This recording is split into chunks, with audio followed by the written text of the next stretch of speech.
निम्नांकित परिपथ में बिंदु ए और बी के बीच आपको तुल्य धारिता बतानी है। इस फिगर को पहले हम सॉल्व करेंगे। तो यहाँ से देखो, इसको पकड़ के हम इधर खींच दो और इधर इसको पकड़ के इधर खींच दो।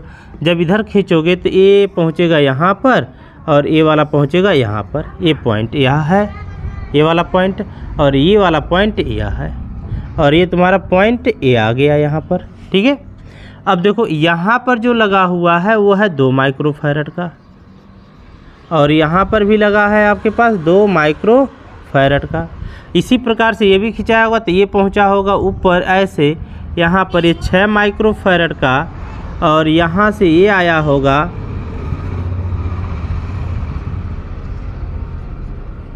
ये भी कितना है 6 माइक्रोफैरड का, और दोनों में कॉमन है आपके पास 5 माइक्रोफैरड का, और यहाँ पर पॉइंट बी है। ए और बी के बीच आपको तुल्य धारिता बतानी है। अगर हम इस फिगर को ध्यान से देखें तो इसी 2 संलग्न भुजाओं का अनुपात, चाहे इन 2 भुजाओं का अनुपात चाहे इन 2 भुजाओं का अनुपात देखेंगे और इन 2 भुजाओं का अनुपात देखेंगे, समान आएगा। जब 2 संलग्न भुजाओं का अनुपात एक समान होता है तो वह एक संतुलित विशिष्टोण सेतु होता है। इसका मतलब है ये एक संतुलित विशिष्टोण सेतु है, और जो संतुलित विशिष्टोण सेतु होता है उसमें यह बीच वाले परिपथ में किसी भी प्रकार का धारा प्रवाहित नहीं होता है। तो ये जो संधारित्र है वो किसी काम का नहीं है। तो 2 माइक्रोफैरड और 6 माइक्रोफैरड श्रेणी क्रम में जुड़ जाएंगे। 2 माइक्रोफैरड व 6 माइक्रोफैरड को श्रेणी क्रम में जोड़ने पर, श्रेणी क्रम में जोड़ने पर जब हम इनको श्रेणी क्रम में जोड़ेंगे तो 1/2 प्लस 1/6 एलसीएम बनेगा 6 का, 2 3 6, 6 कम 6। तो यहाँ से आपके पास बन जाएगा 1/c बराबर 4/6 का, 2 दूना 4, 2 3 6। तो c बराबर बनेगा 3/2, और 3/2 का मतलब 1.5 माइक्रोफैरड का। इसकी टोटल धारिता आ गई 1.5 माइक्रोफैरड, इसकी भी टोटल धारिता आ जाएगी 1.5 माइक्रोफैरड। और यह दोनों, ये और यह किस क्रम में हो जाएंगे, श्रेणी समांतर क्रम में हो जाएंगे। तो आप लिखोगे यहाँ से 1.5 माइक्रोफैरड व 1.5 माइक्रोफैरड को समांतर क्रम में जोड़ने पर, समांतर क्रम में जोड़ने पर जब हम इनको समांतर क्रम में जोड़ेंगे तो c डैश बराबर आ जाएगा 1.5 प्लस 1.5, तो c डैश बराबर आ जाएगा 3 माइक्रोफैरड का। ए और बी के बीच टोटल जो धारिता मिल जाएगी हमें वह 3 माइक्रोफैरड की मिल जाएगी ए व बी के बीच। ठीक है, इसको देख लो, यह भी उसी प्रकार से सॉल्व होगा, यहाँ तक तो उसी प्रकार से सॉल्व होगा, आगे एक बढ़ जाएगा। तो इसको हम देख लेते हैं इस तरीके से। ये पॉइंट बी है और ये पॉइंट ए है, यहाँ सी है, यह भी सी है, यह भी सी है, और एक कॉमन वाला भी सी ही है। तो ये दोनों आपस में जुड़ेंगे श्रेणी क्रम में, तो कितना धारिता आ जाएगा यहाँ से अगर हम इनको श्रेणी क्रम में जोड़ते हैं तो 1/c डैश बराबर 1/c plus 1/c, 1/c dash बराबर 2/c का, तो c डैश बराबर आ गया c/2 का। तो इसका भी उतना ही आएगा। तो ये c डैश c/2 व c/2 को समांतर क्रम में जोड़ने पर, को समांतर क्रम में जोड़ने पर जब हम इनको समांतर क्रम में जोड़ेंगे तो c/2 प्लस c/2 मिल जाएगा आपको 2c/2 का, 2 से 2 कैंसिल हो जाएगा, double c triple dash c double dash equal to c मिल गया आपको। यह टोटल धारिता आपके पास कितनी आ गई, c आ गई। अब यह जो टोटल धारिता है वह 2c धारिता वाले संधारित्र के साथ कैसे जुड़ा है, श्रेणी क्रम में जुड़ा है। तो इन दोनों को आपस में हम श्रेणी क्रम में जोड़ देंगे। तो यहाँ से देखिए c व 2c को श्रेणी क्रम में जोड़ने पर, a व b के बीच बात कर रहे हैं अब हम, श्रेणी क्रम में जोड़ने पर जब हम इनको श्रेणी क्रम में जोड़ेंगे तो मिल जाएगा आपको 1/c प्लस 1/2c का, एलसीएम हो जाएगा यहाँ से 2c, 2 + 1 c triple dash equal to 2c/3 का। ए और बी के बीच टोटल धारिता आ जाएगा 2c/3 का।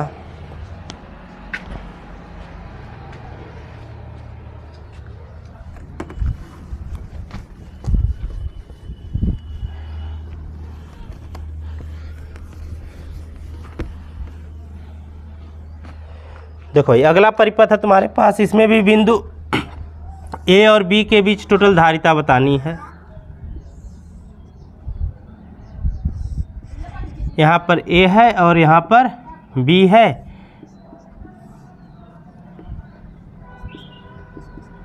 यहाँ पर 2 माइक्रोफैरड का संधारित्र लगा है, यहाँ पर भी 2 माइक्रोफैरड का, यहाँ पर भी 2 माइक्रोफैरड का, और यहाँ भी 2-2 माइक्रोफैरड के संधारित्र लगे हुए हैं। यह भी हमारा क्या है, एक संतुलित व्हीटस्टोन सेतु। इसको पकड़ के ऐसे खींचो, 2 भुजाएं मिलेंगी, दोनों भुजाओं का अनुपात क्या होगा, संलग्न भुजाओं का अनुपात बराबर आएगा। तो यह भी हमारा संतुलित व्हीटस्टोन सेतु होगा। तो 2 माइक्रोफैरड और 2 माइक्रोफैरड को हम जोड़ लेंगे श्रेणी क्रम में। 2 माइक्रोफैरड व 2 माइक्रोफैरड को श्रेणी क्रम में जोड़ने पर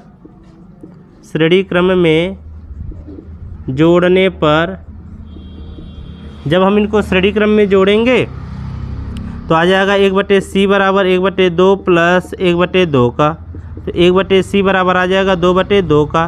तो c बराबर आ गया 1 माइक्रोफैरड। अब यह जो 1 माइक्रोफैरड है और 1 माइक्रोफैरड है वो जुड़ जाएगा समांतर क्रम में। तो 1 माइक्रोफैरड व 1 माइक्रोफैरड को समांतर क्रम में जोड़ने पर ए व बी के बीच तुल्य धारिता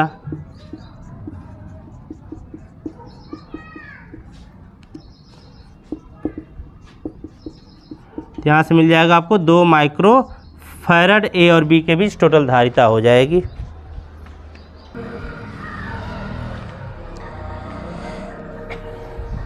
देखो भाई, ये परिपथ दिया हुआ है और इसको आपको ए और बी के बीच तुल्य धारिता बतानी है। ए और बी के बीच आपको तुल्य धारिता यहाँ से यहाँ तक के बीच को आपको तुल्य धारिता यहाँ से बतलाना है। तो जब हम यहाँ से यहाँ चलेंगे तो यहाँ पर पहुँचेंगे तो हमको 2 रास्ते मिलेंगे। ये 6 और 3 कैसे जुड़ जाएंगे, 6 और 3 ओम के 6 माइक्रोफैरड और 3 माइक्रोफैरड के जो संधारित्र हैं वो समांतर क्रम में जुड़ जाएंगे। तो 6 माइक्रोफैरड व 3 माइक्रोफैरड 6 माइक्रोफैरड व 3 माइक्रोफैरड को देखो, ये भी 6, 3 और 3, ये तीनों कैसे होंगे, समांतर क्रम में होंगे। यहाँ से देखो ये कॉमन आएगा, ये तीनों के बीच में पड़ेगा, ऊपर और ये नीचे पड़ जाएगा तुम्हारा। तो 6, 3 व 3 माइक्रोफैरड को समांतर क्रम में जोड़ने पर जब हम इनको समांतर क्रम में जोड़ेंगे तो c बराबर आ जाएगा 6 + 3 + 3 12 माइक्रोफैरड। इस टोटल का तुल्य कितना आ गया, 12 माइक्रोफैरड आ गया। अब ये जब 12 माइक्रोफैरड मिल गया और ये अब यहाँ से देखो नया चित्र इसका हम बना सकते हैं इस तरीके से। ये हो गया आपके पास 8 माइक्रोफैरड का और ये मिल गया आपके पास 12 माइक्रोफैरड का। और यहाँ के बाद आप पॉइंट बी यहाँ लिए हो, जब पॉइंट बी यहाँ लिए हो तो 5 माइक्रोफैरड और 4 माइक्रोफैरड कैसे जुड़ेंगे, ये भी समांतर क्रम में जुड़ेंगे। तो 5 माइक्रोफैरड व 4 माइक्रोफैरड को समांतर क्रम में जोड़ने पर जब हम इनको समांतर क्रम में जोड़ेंगे तो 5 + 4 बराबर कितना आ गया जी, 9 माइक्रोफैरड आ गया। इनकी धारिता कितनी आ गई, 9 माइक्रोफैरड आ गई। अब यह सभी किस में जुड़ जाएंगे जी, श्रेणी क्रम में जुड़ जाएंगे। तो आपको मिल जाएगा ए और बी के बीच टोटल धारिता श्रेणी क्रम में जोड़ने पर।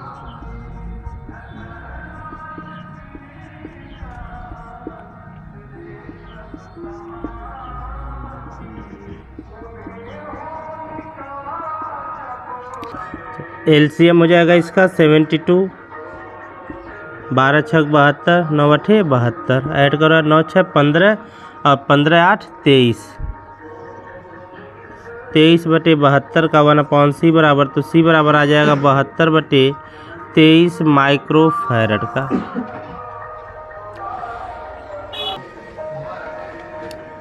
ये 2 माइक्रोफैरड का आया, 2 माइक्रोफैरड इसके साथ ऐड करोगे तो ये 12 की जगह कितना आ जाएगा, 11 आ जाएगा। तो ये तो इतना ही रहेगा और ये हो जाएगा आपका 11 माइक्रोफैरड का। अब एलसीएम कितना हो जाएगा भाई?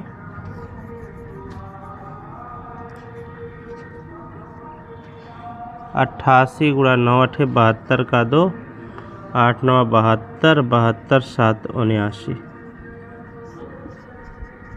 792, 99 प्लस 8 9 72 प्लस 88, 8 2 10, 9 19 का 9, 8 7 15, 15 और 9 24, 24 1 25, 259 बटा 792। तो सी बराबर मिल जाएगा 792 बटा 259 माइक्रोफैरड का।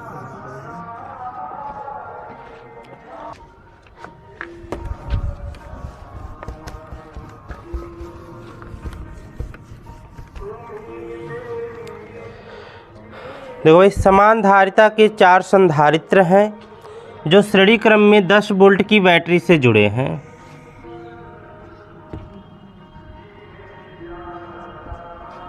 समान धारिता के 4 संधारित्र हैं जो श्रेणी क्रम में 10 वोल्ट की बैटरी से जुड़े हुए हैं। ये 10 वोल्ट की बैटरी लगी हुई है यहाँ पर, और यहाँ पर पॉइंट ए है और यहाँ पर पॉइंट बी है, यहाँ पर पॉइंट सी है और यहाँ पर पॉइंट बी है। इस पॉइंट बी को हमने पृथ्वी से जोड़ दिया हुआ है। बात समझे भाई? सुनो, अब बताना क्या है आपको इसमें। बिंदु बी पृथ्वी से जुड़ा है, बिंदु ए तथा सी के विभव क्या होंगे, बिंदु ए पर विभव कितना होगा और बिंदु सी पर विभव कितना होगा, ये हमको बतलाना है। ठीक है, देखो भाई, जो सिरा हम पृथ्वी से जोड़ देते हैं वहाँ पर विभव होता है 0। जिस सिरा को हम पृथ्वी से जोड़ देते हैं वहाँ पर विभव कितना होता है? 0 होता है। तो भी बी बराबर क्या होगा? 0। भी बी बराबर 0। ये जो संधारित्र लगे हुए हैं वो समान धारिता के हैं। तो बिंदु बी के इधर की धारिता और बिंदु बी के इधर की कुल धारिता आपस में बराबर होगी कि नहीं होगी? और जब दोनों ओर की धारिता बराबर होगी तो दोनों ओर का विभवांतर भी बराबर होगा। समझे कि नहीं? तो बिंदु बी के दोनों ओर धारिता एक समान है। जब धारिता बाबू एक समान है तो विभवांतर क्या होगा? एक समान होगा। इनके बीच का विभवांतर क्या मिलेगा? भी ए माइनस भी बी बराबर, इनके बीच का विभवांतर क्या मिलेगा? भी बी माइनस भी सी। यही तो होगा विभवांतर। पक्षांतर करो, इसको इधर बुलाओ तो भी ए माइन प्लस हो जाएगा भी सी बराबर, ये उधर जाएगा भी बी प्लस भी बी का 2 भी बी हो जाएगा, भी ए प्लस भी सी बराबर 2 भी बी का, और भी बी का मान कितना है? 0। तो यहाँ से भी ए प्लस भी सी बराबर आ गया 0 का। बोलो भाई, यहाँ तक किसी को प्रॉब्लम? इसको बना दो इक्वेशन नंबर फर्स्ट। भी ए प्लस भी सी का मान 0। अब देखो 10 वोल्ट की बैटरी लगाए हो तो इस सिरे और इस सिरे का विभवांतर कितना होगा? 10 वोल्ट का होगा। जितनी वोल्ट की बैटरी लगाए हैं उतना ही तो इन दोनों सिरों के बीच का विभवांतर होगा। तो यहाँ से अगर हम निकालें भी ए माइनस भी सी बराबर आएगा 10 वोल्ट का। इसको बना दो equation number 2 from equation first and second दोनों को अगर सॉल्व करेंगे, जोड़ दो तो ये कैंसिल हो जाएगा। तो 2 भी ए बराबर 10 का, 2 भी ए बराबर 10 का, तो भी ए बराबर कितना आ गया जी? 5 वोल्ट। भी ए बराबर 5 वोल्ट। बिंदु ए जो है वो 5 वोल्ट के विभवांतर पर है। और सी कितने पर है? सी के लिए निकालो बच्चा, यहाँ से यहाँ निकाल लो। ये अभी इसका वैल्यू यहाँ पुटअप कर दो तो आ जाएगा 5 माइनस भी सी बराबर 10 का। तो माइनस भी सी बराबर 10 माइनस 5 का, तो माइनस भी सी बराबर 5 का। तो भी सी बराबर आप कितना लिखोगे? Minus 5 volt.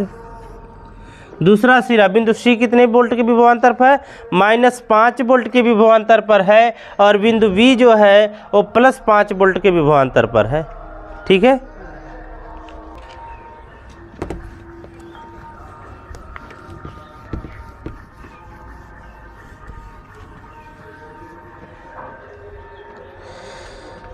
देखो भाई, संलग्न परिपथ में संधारित्र C की प्लेटों पर आवेश की गणना कीजिए।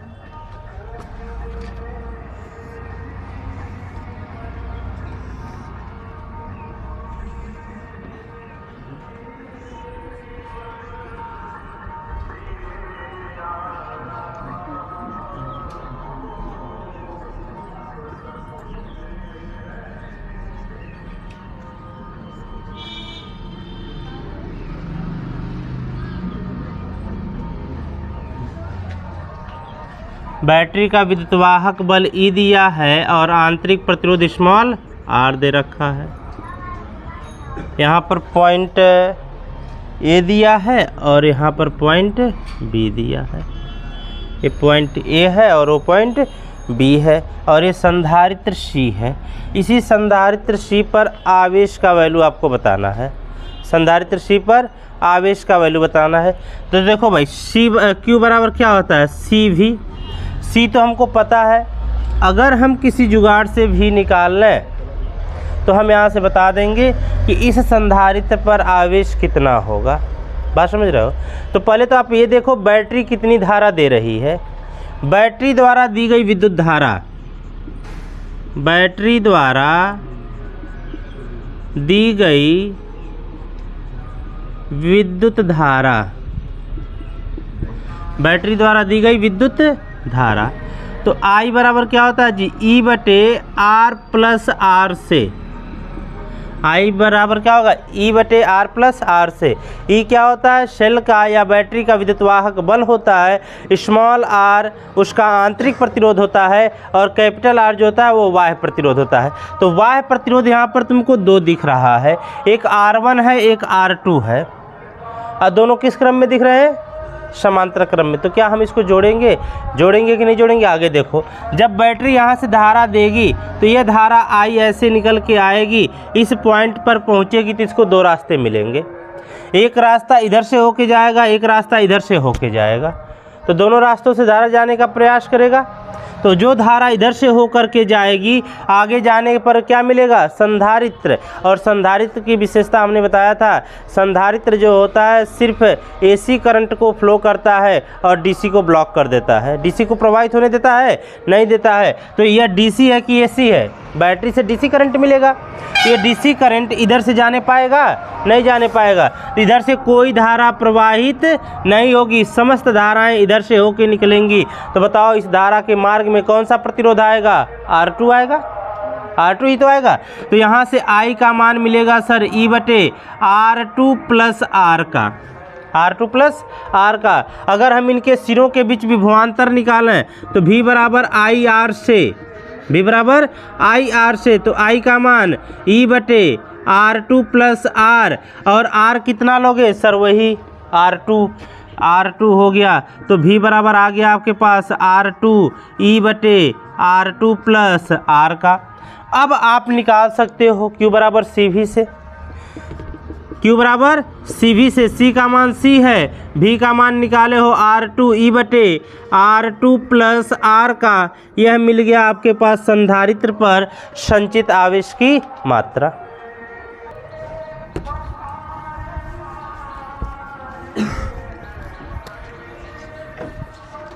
देखो भाई, निम्न परिपथ में प्रदर्शित परिपथ में यदि बिंदु B को पृथ्वी से जोड़ दिया जाए तथा बिंदु A को 1500 वोल्ट पर रखा जाए तो बिंदु P पर विभव की गणना करनी है आपको।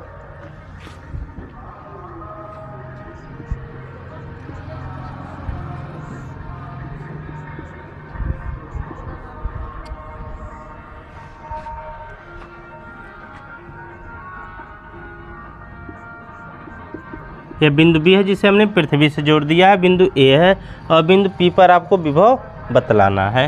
ठीक है, धारिताएं दी रखा है इन सब का 5-5 माइक्रोफैरड का। ये 5 माइक्रोफैरड का है, इसके साथ एक और श्रेणी क्रम में जुड़ा है 5 माइक्रोफैरड का ही, यह 1 माइक्रोफैरड का है और ये जो है 3.5 माइक्रोफैरड का है।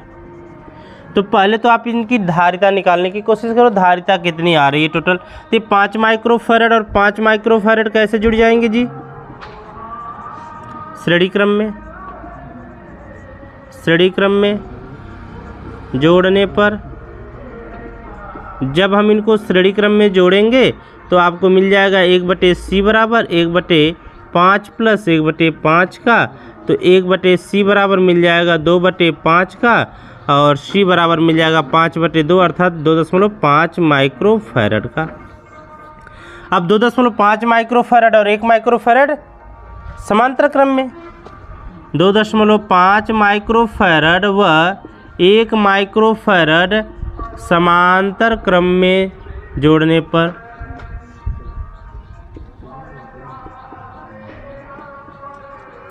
जब हम इनको समांतर क्रम में जोड़ेंगे तो 2.5 प्लस 1 तो c डैश बराबर 3.5 माइक्रोफैरड आ गया। इसकी जो टोटल धारिता आ गई 3.5 माइक्रोफैरड आ गई, और 3.5 माइक्रोफैरड 3.5 माइक्रोफैरड कैसे है? श्रेणी क्रम में है। जिनको आप श्रेणी क्रम में जोड़ो 3.5 माइक्रोफैरड व 3.5 माइक्रोफैरड को श्रेणी क्रम में जोड़ने पर, श्रेणी क्रम में जोड़ने पर, जब हम इनको श्रेणी क्रम में जोड़ेंगे तो 1/c डबल डैश बराबर 1/3.5 प्लस 1/3.5 का, अर्थात मिल जाएगा आपको 2/3.5 का, तो c डबल डैश बराबर 3.5/2 का, 2 1 कम 2, 2 सत्ते 14, 2 पंजे 10, 1.75 माइक्रोफैरड आ जाएगा टोटल धारिता। टोटल धारिता के बारे में आपसे नहीं पूछा हुआ है, आपसे पूछा है बिंदु बी पर विभव, बिंदु पी पर विभव। यह हमने इसलिए किया है ताकि हम आवेश निकाल सकें कि ये जो संधारित्र लगा हुआ है 3.5 माइक्रोफैरड का, इसके पास आवेश कितना है। चूँकि ये जो है शुरुआत से श्रेणी क्रम में जुड़ा हुआ है, तो जितना आवेश होगा वही आवेश इसके पास आएगा। आपके पास Q बराबर CV से, C का मान A और B के बीच टोटल धारिता कितनी आ गई? 3.5/2 माइक्रोफैरड का, इसको हमने फैरड में चेंज कर दिया, गुणे 1500, तो ये हो जाएगा 3.5 गुणे 2 से काट दो 1500 को, तो 750 गुणे 10⁻⁻6 कूलाम का आवेश होगा इसके पास। या हम इसको माइक्रो कूलाम में लिख दें तो 3.5 गुणे 750 माइक्रो कूलाम का आवेश होगा। देखो भाई, लास्ट में हम जब इसको जोड़े हैं तो इस तरीके का मिलेगा कि नहीं मिलेगा? बिंदु A और यहाँ पर बिंदु P और यहाँ पर बिंदु B, यही मिलेगा। लास्ट में श्रेणी क्रम में मिलेगा। तो यहाँ पर जितना आवेश होगा, जब सब श्रेणी क्रम में जुड़े हैं तो इसके पास जितना आवेश होगा उतना ही आवेश इसके पास भी होगा, और इसके पास कितना आवेश है उससे हमसे कोई मतलब नहीं है। चूँकि बिंदु P के पहले जो ये संधारित्र 3.5 माइक्रोफैरड का है वह श्रेणी क्रम में ही आएगा इसके साथ, तो इसके पास आवेश जो होगा वह उतना ही होगा जितना इन सब के पास आवेश होगा। बात समझ रहे हो? तो 3.5 माइक्रोफैरड के लिए अगर हम बात करें, 3.5 माइक्रोफैरड के लिए आवेश कितना होगा? 3.5 गुणित 750 माइक्रो कूलाम ही होगा। और यहाँ पर धारिता दिया 3.5 माइक्रोफैरड का, भी पूछ रहा है, तो भी बराबर क्या हो जाएगा जी? Q/C का, Q का मान 3.5 गुणे 750 बटे 3.5 का, 3.5 से 3.5 कैंसिल हो जाएगा, भी बराबर मिल जाएगा 750 वोल्ट का। बिंदु P पर विभव कितना होगा? 750 वोल्ट होगा।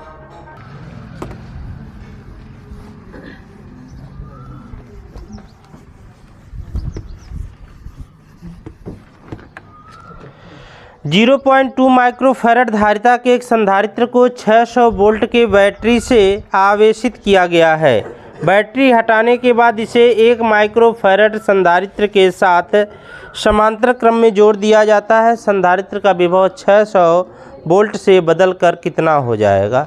देखो भाई, अभी एक संधारित्र है तुम्हारे पास जिसकी धारिता दिया हुआ है, कितना दे रखा है जी?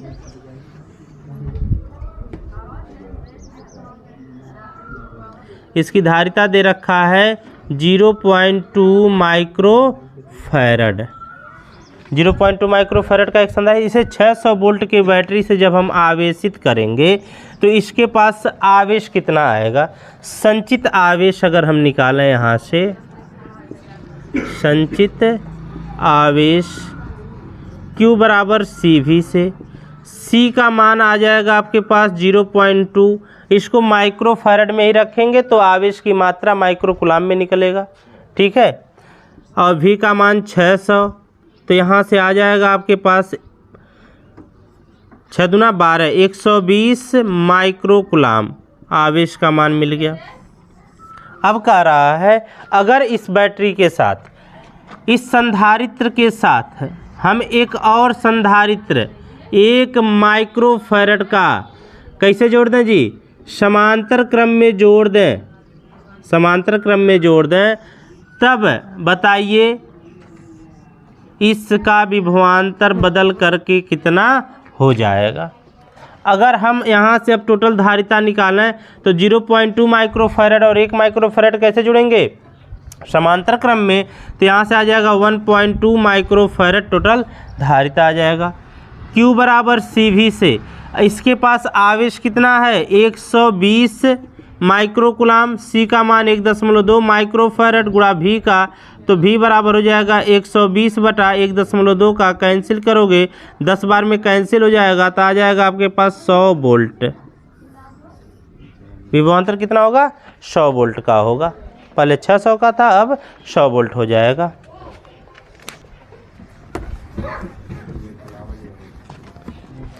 देखो 20 माइक्रोफैरड के एक संधारित्र को जिसे 500 वोल्ट तक आवेशित किया गया है, एक अन्य संधारित्र 10 माइक्रोफैरड के संधारित्र के साथ जिसे 200 वोल्ट तक आवेशित किया गया है, समांतर क्रम में जोड़ दिया गया है। तो आपको बताना है यहाँ से उनका उभयनिष्ठ विभव बताओ। देखो भाई, पहला जो संधारित्र दिया हुआ है उसकी धारिता दे रखा है कितना, 20 माइक्रोफैरड, 20 गुणे 10⁻⁻6 फैरड हम इसको लिख देंगे। और विभवांतर दिया है पहला वाला 500 वोल्ट का। दूसरा जो संधारित्र है वो कितना, 10 माइक्रोफैरड का है, इसको भी हम फैरड में कन्वर्ट कर दिए। और दूसरा वाले का विभवांतर है 200 वोल्ट का। आपसे उभयनिष्ठ विभव भी पूछ रहा है। उभयनिष्ठ विभव भी बराबर होता है C1 V1 plus C2 V2 बटे C1 प्लस C2 का, ये होता है। वैल्यू पुटअप कर देंगे हम यहाँ से। अब देखो भाई 10⁻⁻6 अगर हम यहाँ से कॉमन ले लेंगे और 10⁻⁻6 नीचे से कॉमन आ जाएगा, कैंसिल हो जाएगा, लिखने की कोनो ज़रूरत नहीं है। अगर लिख भी देते हैं तो कोनो थोड़ी बात है यार। 20 गुणा 10⁻⁻6 गुणा 500 प्लस C2 का मान 10 गुणा 10⁻⁻6 गुणा 200 बटे C1 का मान 20 गुणा 10⁻⁻6 प्लस 10 गुणा 10⁻⁻6। 10⁻⁻6 कैंसिल हो जाएगा, कॉमन लेने के बाद कैंसिल करना, ठीक है। तो क्या बचेगा यहाँ से 20 गुणा 500 प्लस 10 गुणा 200 बटे 20 गुणा 20 धन 10 का। यहाँ से देखो 5 दूना 10,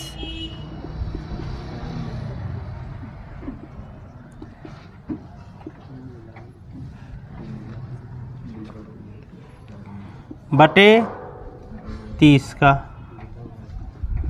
तो भी बराबर आ जाएगा 12,000 बटे 30 का, कैंसिल हो जाएगा, 3 चौके 12, 400 वोल्ट का विभवांतर आएगा। उभयनिष्ठ विभव कितना होगा, 400 वोल्ट का होगा।